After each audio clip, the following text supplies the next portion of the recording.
Why, hello again, neighbors. Have you ever wondered if you could do more? Has everyone ever asked themselves that question? Could I have done more? Could I have helped more? Could I have done something different? Did I do enough?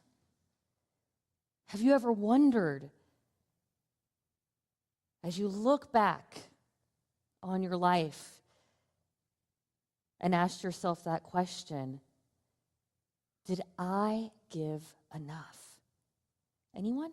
I see some head shaking. Okay, good. I'm glad I'm not alone. Well, you know who else wondered that question? Was Mr. Rogers.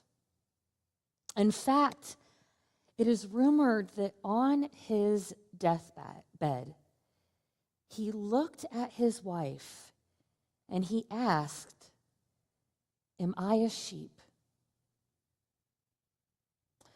Now, this is a reference to Matthew 25, not the scripture we just heard, but a different parable about the sheep and the goats. And he was wondering if he was good enough, if he had done enough, and was worthy of Christ's eternal care. You know, Mr. Rogers received more than 40 honorary degrees in his lifetime and several awards, including a Lifetime Achievement Emmy in 1997 and the Presidential Medal of Freedom in 2002. He stood before congressional hearings to secure $23 million of funding for public television in 1969. He invited children and adults into navigating real issues like the Vietnam War and the assassination of Bobby Kennedy and Dr. Martin Luther King Jr. He talked about divorce and death and segregation and racism and getting along with your siblings and liking yourself and treating others with kindness.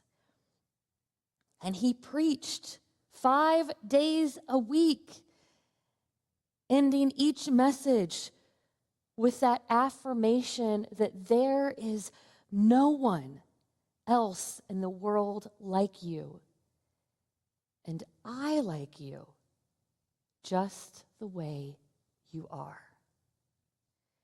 And even as beloved as Mr. Rogers was, as huge as his ministry's impact was and still is, hello, the animated program Daniel Tiger, that's all Mr. Rogers. As saintly as he was and is seen by this country, he wrestled with deep doubt about whether he was good enough for God's love. But it makes sense. It makes sense because, as we just indicated, many of us wrestle with that question. And maybe, and especially those of us who are trying our hardest to get it right. That question, am I a sheep? It sits so close to the heart of today's world as we watch headline after headline, systems that fail the vulnerable again and again, floods and fires and shootings, people praying in Jesus' name and then doing the opposite of what he taught. It's easy to wonder, what can I do? Am I even making a difference or helping at all?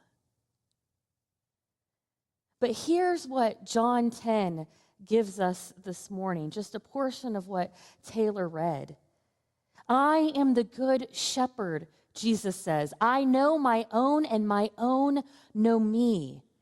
Jesus didn't say, I grade my sheep or there is a certain quota of goodness or helpfulness that my sheep need to achieve. No, he says, I know them. That's the gospel. That is the good news. That you are known, you are loved. You are not a sheep because you earned it. You are a sheep because you belong to the shepherd. And sheep, well, here's a little something I learned about sheep this week. Sheep survive not by standing alone, but by turning toward each other. Turn in right now. Look across the aisle. If you're at home, look at somebody who's next to you. You're not alone. You have each other. Sheep are a social group, and their reactions are very dependent on the others in their flock. When someone comes to threaten life, sheep turn towards each other. They know that they stand the best chance against predators when they are moving collectively as one group. Sheep survive living in that awareness that they don't stand a chance alone. And maybe that's why Jesus called us sheep. Maybe that's part of why we have this metaphor of the shepherd, not because we're helpless, but because we, too, are meant to find our strength in community, in our neighborhood, in our neighbors, in turning toward each other when life feels scary or out of control. Even in his own self-doubt, Mr. Rogers modeled that. He modeled what it meant to be a sheep. He showed up every day and invited people, encouraged people to turn towards each other, to work together, to be part of the neighborhood, to build the neighborhood. Like when he went to Congress in 1969, he didn't want to go. He was invited and encouraged, and some might say begged, to go before this congressional hearing. When President Nixon wanted to cut funding to public television to free up more money for the war. And Rogers, he appeared at the end of 2 long days of speakers, and he had a written statement that he had prepared to read, but the senator, the chairman of that subcommittee, John Pastore, said, I don't want to hear any more written statements. I'm sick of people just sitting here each day giving me written statements. And Rogers had his paper here and just was his very calm, kind of meek self. And he said, are you going to read that statement? And he's like, well, no. I mean, I trust if I give it to you, you'll read it. And instead, what he did, in 6 minutes, he simply spoke about his work with children, what he saw in children, in their inner dramas, and in their life. And he said that I give an expression of care each day to each child to help them realize they're unique. That's what he said. And you could see the senator start to sit back and truly become interested. He asked for episodes of this program to be sent to him. And those 6 minutes, what Mr. Rogers did right there, that saved public television. Think of all of the lives that PBS has touched over the decades.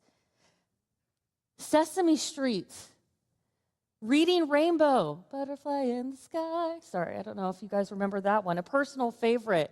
Barney. I won't sing that song. It'll be stuck in your head all day. And where in the world is Carmen Sandiego? Anyone else like that one? Thank you, a couple of folks. But more than just children's programs, adults and children's education, programs on art and history and news, you name it, all because of Mr. Rogers' testimony. One moment of being a helper that created ripples that continue today. I mean, who knew that we would be in San Mateo, California in 2025 still talking about Mr. Rogers and his work and that very moment? You are all part of those waves now.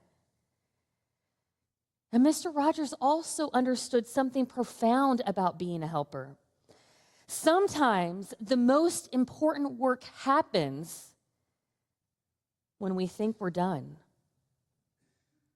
And some of you might be like, oh my gosh, I think I'm done. I've been doing this for decades. I've been doing this for years. Don't tell me that, Jessica. But it's true. Sometimes the most important work happens when we think we're done. You know, the last show of Mr. Rogers' Neighborhood taped in December of 2000, and it finished airing in August of 2001, about a month before September 11th happened. And on the year anniversary of that, in September of 2002, just a few months before he would pass away, Mr. Rogers spoke to the nation's children. The nation's children who were still scared and confused. And in fact, he actually was speaking more to his children, the children who watched him every day growing up, the children that were now adults and who were scared and confused and who needed some help and some reassurance about how they could help the children in their lives process all of this. And in that 9/11 message, Mr. Rogers said that no matter what our particular job, especially in our world today, we all are called to be repairers of creation. Tikkun olam, repairers of creation. And even in that, Mr. Rogers was doubtful. Would it even matter if he came back and delivered this message? But he told the people anyways. He told all of his children, I like you just the way you are. And what's more so, I'm so grateful for the ways that you are helping the children in your life to know that you will do everything you can to keep them safe. That's the spiritual wisdom that Mr. Rogers offers us. We don't have to be perfect to be helpful. We don't have to have all of the answers. All that we need to do is just keep showing up in love. As I mentioned at the beginning of this service, I've been watching the devastation of the floods in Texas, checking in on friends on their social media posts as they give updates of their friends and their family and their kids. And the saying of Mr. Rogers, I've heard it a couple of times this weekend, and it keeps coming up more and more. In fact, it keeps being said more than it should because there is so much need in our world. But Mr. Rogers often said, when I was a boy and I would see scary things in the news, my mother would say to me, look for the helpers. You will always find people who are helping. And right now in Texas, we're seeing people rushing towards the floodwaters, searching for missing children, holding grieving families, just as we saw them do in North Carolina and in Los Angeles after the fires. We see people showing up for families in the face of deportations, people who are stepping in between ICE agents trying to take their neighbors, who are filming them and doing everything that they can to keep their neighbors safe. We see helpers who have and who will continue to fight for the health care of over 12 million Americans. People who are doing everything that they can to protect the most vulnerable in our community, our most vulnerable neighbors. We see helpers here in Kloss Hall serving meals Monday through Friday, every day of the week, or filling the blessing box right out here on Tilton Avenue. People we don't even know. I was at the Pride Parade and someone said, "Oh, you're with CCSM? I'm a member of the synagogue, but I stop and I put food in your box every single week." Or the helpers that contribute to our emergency assistance fund. Or the helpers like Verl who stands up here and invites us to give to the plate offering and to support our neighbors in the work that they are doing for caring for each other. As system fails and fear whispers to us, "Stay quiet," we can choose to be helpers instead. And we know that that takes many, many different forms. A question that Mr. Rogers asked, "Am I a sheep?" The parable of the goat and the sheep in Matthew 25, don't worry, we're not going to get into it because it is complicated. But it has been one of those texts that has been horribly misused and mistranslated over the years. It's a difficult text because at first glance, it's about the judgment of who's in and who's out. But that's not what it's really about. This metaphor here that Jesus is talking about isn't about individual worthiness. It's about collective care. As one theologian puts it, the primary focus of this parable, the sheep and the goats, is on necessities for survival. Too many people every day and everywhere are going without their most basic needs: food, shelter, companionship, hospitality, freedom. This parable tells us that the kingdom of heaven is experienced on earth by those who pay attention to the unmet needs, those who pay attention when resources are being hoarded, those who pay attention to places of lack and places of abundance.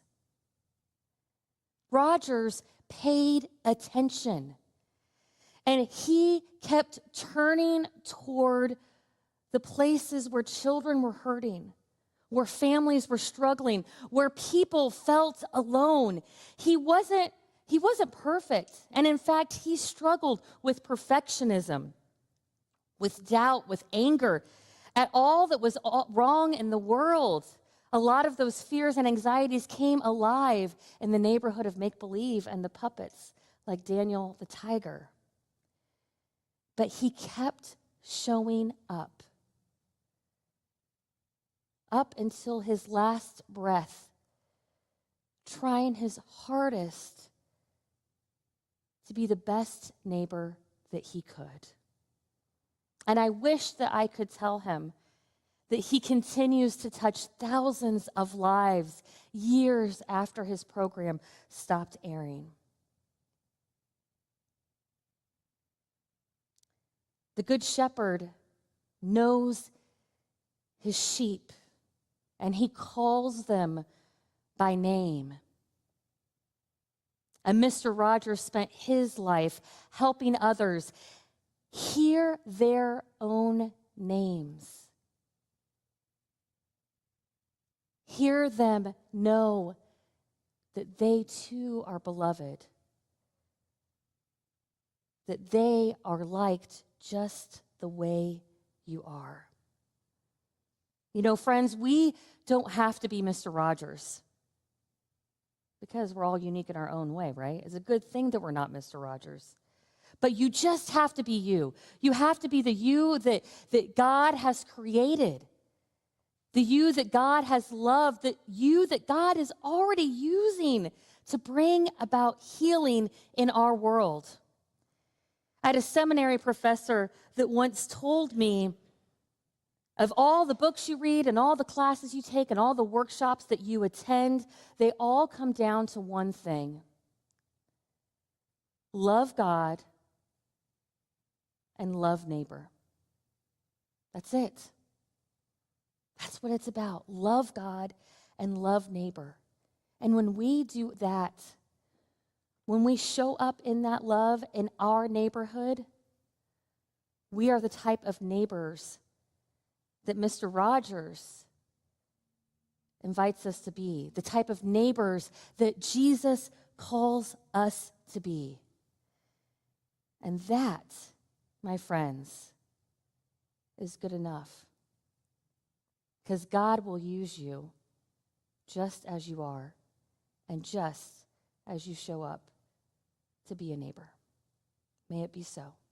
Amen.